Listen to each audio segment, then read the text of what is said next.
Last time Jaganmohan Reddy గారు ఆనాడు చంద్రన్న బీమా కన్నా దాని అమ్మ కన్నా ఇంకా మించిది పథకాన్ని పెడుతున్నానని చెప్పి వైఎస్ఆర్ బీమా యోజన అని చెప్పి పెట్టారు అధ్యక్ష. ఈ వైఎస్ఆర్ బీమా యోజన అధ్యక్ష చూస్తే ఈ రాష్ట్రంలో 6,000 క్లైమ్స్ రాలేదు అధ్యక్ష. ఎందుకు రాలేదని చెప్పి నేను విచారిస్తా అధ్యక్ష. ఇన్సూరెన్స్ కంపెనీ వాళ్ళు ఇవ్వలేదు.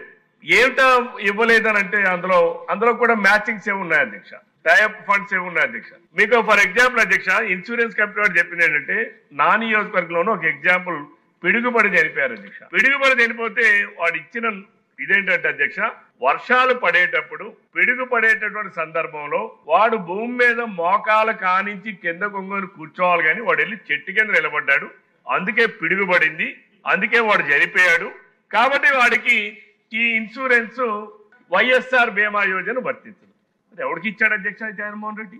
నా పేదవాళ్ళు, నా ఎస్సీలు, నా బీసీలు, నా దళితులు, నా రైతులు, ఇవన్నీ అంటే దీని రాలేకపోతే ఇవి రాష్ట్ర ప్రజలకి తెలియాలి అధ్యక్ష. ఇక్కడ మేము ప్రస్తావించిన అంశాలు ఏంటంటే, జగన్మోహన్ రెడ్డి అనేటటువంటి ఒక వ్యక్తి, ఒక ఫ్యాక్షన్ స్వభావం కలిగినటువంటి వ్యక్తి ఈ రాష్ట్రానికి ముఖ్యమంత్రిగా ఉంటే ఎటువంటి అనర్థాలు రాష్ట్ర ప్రజానీకానికి జరుగుతాయనడానికి ఇవన్నీ నిదర్శనాలు అధ్యక్ష.